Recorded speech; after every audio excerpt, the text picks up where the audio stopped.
Greetings all, welcome back to MixStream Online. My name is JD from Studio 2105 and this is a brand new episode of Weekly Update Wednesdays. Although a day late, I do apologize, okay? I've been incredibly busy. I'll tell you a little bit of what I've been up to later on in this video.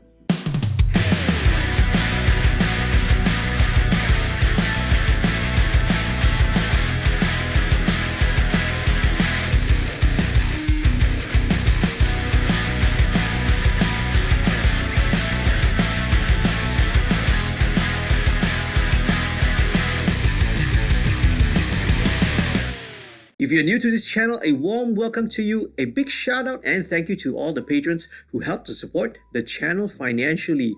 If you're not a subscriber, please do click on the subscribe button and do click on the notification bell as well so that you will be updated every time I put out a brand new video. Do sign up for the email list, and if you want to become a patron, head on down to the website www.patreon.com/studio2105. Now, I mentioned at the beginning of the video that it's been incredibly busy. The past couple of weeks has been really crazy, but another reason why I didn't manage to put this video out because it was busy doing something else yesterday. We had a special guest, a special visitor to the studio. His name is Reading Lau. He's a singer-songwriter, music producer, all the way from Kuching, Sarawak. He dropped by over here to KL, play a couple of shows, and to promote his brand new album, which I have a copy right here, right? This is Reading Lau's album.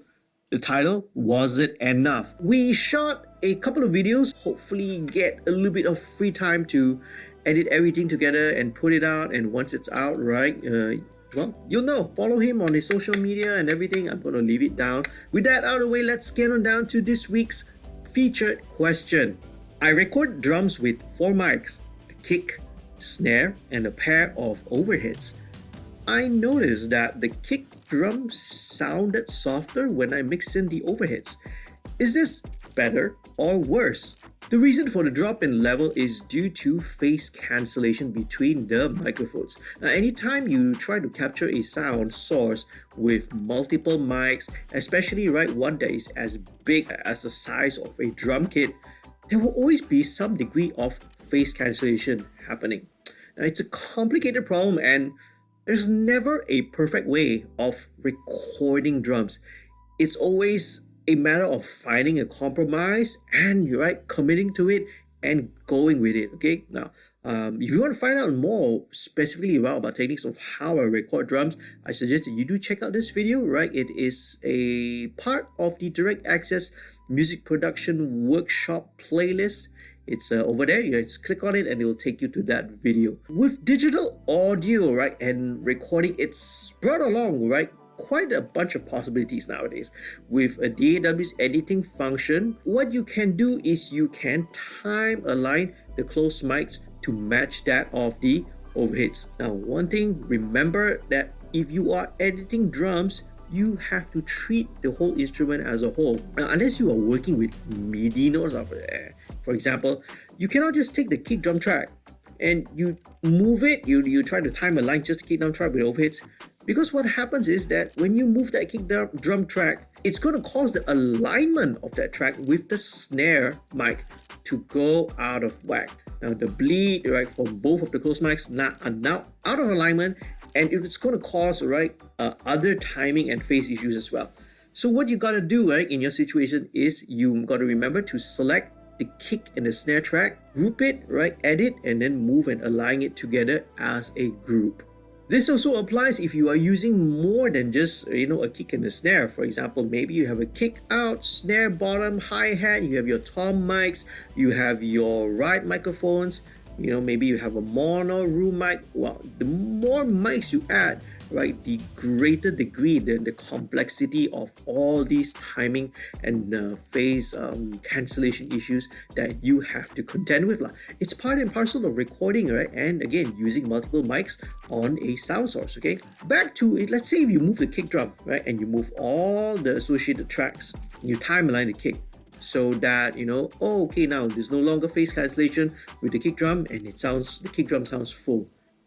It kind of circles back to the original problem, right? Is when you have made the kick sound, right and correct in phase, it can potentially cause the rest of the tracks to sound worse. It could cause the snare to sound out of phase, right? Or if you're using any other mics such as tom mics and all that, right, it can cause that same problem as well. So once again, it comes down to finding the best compromise, committing to it, and just going along with it.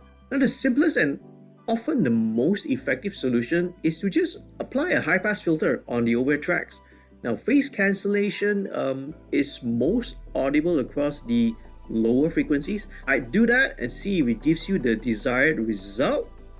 Right, if the low end of the kick drum comes back in, it sounds a little more fuller, then okay, great, okay, all right, you have kind of accomplished and gotten the result that you want, right, before you even attempt to do any of that time alignment. Okay, now one thing again to bear in mind whenever you do time alignment is that when it comes to overhead mics or room mics for that matter, anything that's kind of capturing the overall drum kit, the sense of the size and space is actually caused by the time differences, right? And due to the arrival of sound waves to all the different mics, it's the basis of how stereophonic sound works in the first place. There's all these time differences. So you could, for that matter, right, you can align everything closely, but the result is that you most likely end up with a drier, slightly tighter drum sound, because again, right, the separation between the distance between the close mics and the overhead mics is now, you time line them now, so that distance, the supposed distance between those mics and the overheads is no longer there, right?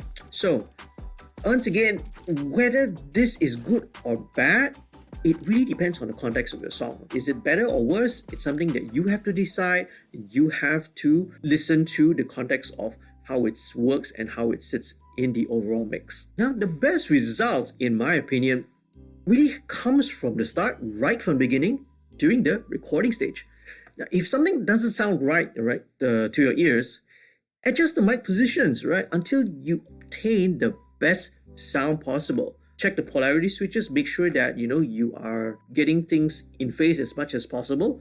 Technically, right, you always want to aim for whichever polarity gives you the most fuller sound, the most full low end, so to speak. Now, but again, sometimes I have encountered some situations where in the mix I found out that actually having that cancellation actually works better. Again, right, it always depends on the context of the mix. Why I think this is important, getting it right during the recording is always going to give you a much better result than trying to have to mess around it in post using editing or using some other means, right? And once again, improving your recording skills is going to have a far greater benefit and outcome on how your mixes sound. It's going to make your mixes sound so much better, and it's also going to make the whole mixing process so much easier down the line as well. Another approach which has now become available is the use of alignment plugins, and the best example that I can think of is Auto Align by Sound Radix. I use the Surfer EQ very often in my mixes, so this is done by the same plugin developer, Sound Radix. So technology has really come a long way. Okay, we have so many new plugins available, and I've heard really good results from this plugin. You can really pull the whole phase relationship of a complex multi-mic drum together and really create a very solid drum sound. Now, however, this plugin is fairly expensive. Sound Radix plugins are not really what I would consider affordable, so it might be a little bit out of reach if you're just kind of doing it out of a home studio, or you're just doing this for fun. It's quite a significant investment, in terms of finances, but that option is there. You can always explore it, and if you do, hey, this can actually be a great workaround that can give really good results as well. So to wrap it up, there are very simple solutions to this problem, and on the other hand, there are also complicated and complex ways you can solve it. It all depends on which one works. Try it all.